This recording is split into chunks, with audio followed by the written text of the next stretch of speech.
Assalamualaikum warahmatullahi wabarakatuh. Video ini berjudul Kisah-kisah mimpi yang nyata, wajah ahli puasa terbakar, hingga Aisyah disihir. Ada sejumlah kisah tentang mimpi yang nyata. Salah satunya adalah kisah seorang ahli puasa yang wajahnya menghitam karena mengakhirkan berbuka puasa. Wajahnya menghitam setelah bermimpi wajahnya terbakar. Ada juga kisah Thalha bin Ubaidillah yang bermimpi melihat dua sahabat yang masuk surga. Selain itu ada kisah tentang istri Rasulullah Shallallahu Alaihi Wasallam, Siti Aisyah radhiyallahu anha, yang disihir. Aisyah mendapatkan petunjuk lewat mimpi tentang siapa yang melakukan sihir. Kita mulai video ini. Kisah ahli puasa yang wajahnya menghitam.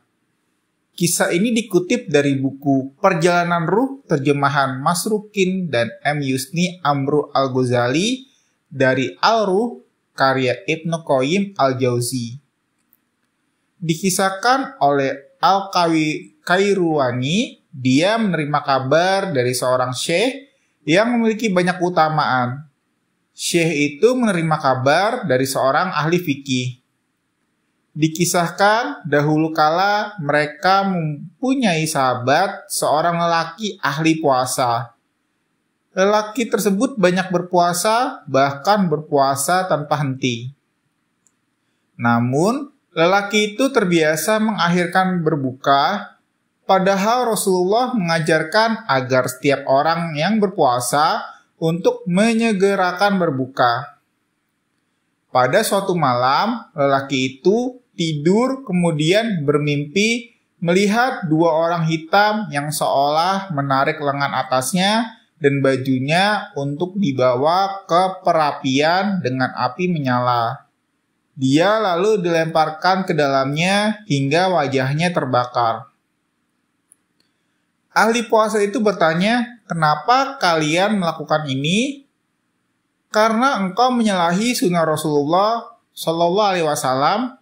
Sesungguhnya dia memerintahkan untuk mendahulukan berbuka, sedangkan engkau mengakhirkannya," kata kedua orang hitam itu.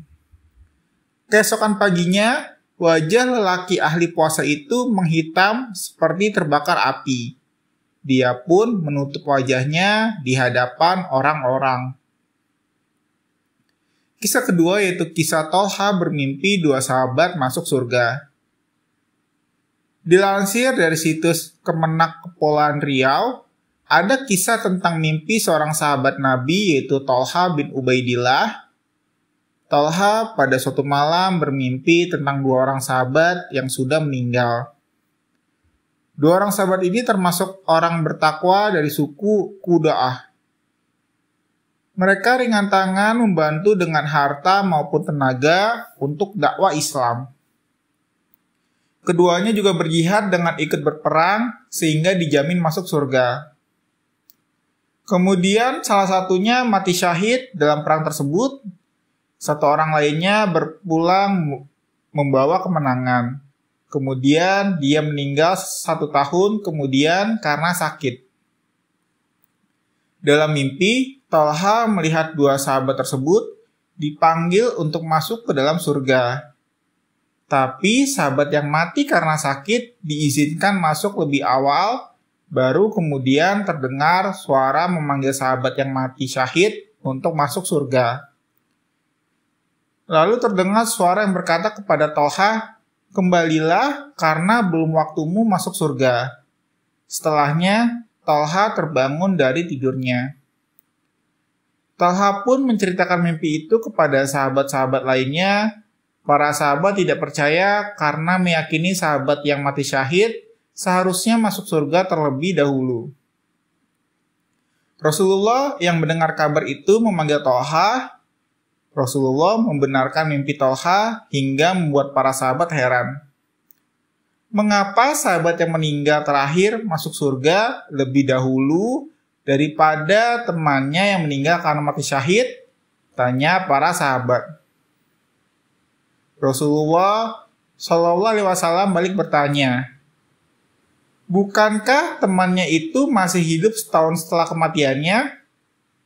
Mereka menjawab, betul. Rasulullah lalu bertanya, dan bukankah dia masih mendapati Ramadan, lalu dia berpuasa, melakukan sholat ini dan itu selama 1 tahun itu? Mereka menjawab, betul. Maka Rasulullah berkata, maka jarak antara mereka lebih jauh daripada jarak antara langit dan bumi. Hadis riwayat Ahmad, Ibnu Majah, dan Ibnu Hibban. Hal ini juga sesuai dengan sebuah riwayat tentang Rasulullah yang ditanya sahabat, siapakah manusia yang paling baik? Rasulullah menjawab, siapa saja yang panjang umurnya dan baik amalannya. Hadis riwayat Ahmad dan At-Tirmidzi. Kisah ketiga. Dikisahkan bahwa istri Rasulullah pernah disihir. Imam Malik meriwayatkannya dari Abu Arijal, dari Amrah, dari Aisyah, bahwa istri Rasulullah tersebut bermimpi ada seorang pelayan masuk ke kamar Aisyah yang sedang sakit. Pelayan tersebut memberitahu bahwa Aisyah sedang disihir. Aisyah bertanya, siapakah yang menyihir dirinya? Pelayan itu menjawab, seorang budak perempuan yang di kamarnya ada anak kecil yang mengencinginya. Saat terbangun dari mimpi, Aisyah memanggil budak perempuannya. Budak perempuan tersebut berkata, aku akan datang setelah aku cuci dahulu kencing di bajuku. Merasa hal tersebut sesuai dengan mimpinya, Aisyah lalu bertanya padanya, apakah engkau menyihirku? Budak perempuan itu pun mengakuinya. Aisyah bertanya lagi, apa yang membuatmu melakukan itu? Budak perempuan itu berkata, aku ingin segera dimerdekakan. Aisyah kemudian memerintahkan saudara lelakinya untuk menjual budak perempuan itu kepada orang Badui yang bersikap buruk pada budak yang dimilikinya. Maka dijuallah budak tersebut. Aisyah kemudian bermimpi lagi. Dalam mimpi, dia mandi dari air 3 sumur. Dia mengambil air dari masing-masing sumur itu dan mandi dengannya. Seketika dia sembuh dari sakitnya. Itulah tadi beberapa kisah mimpi yang nyata, mulai dari wajah ahli puasa menghitam terbakar, mimpi Tolha tentang 2 sahabat masuk surga, serta kisah Aisyah yang disihir oleh budaknya. Silakan tulis di kolom komentar pelajaran apa yang kamu dapatkan dari video kali ini. Wallahu a'lam bishawab.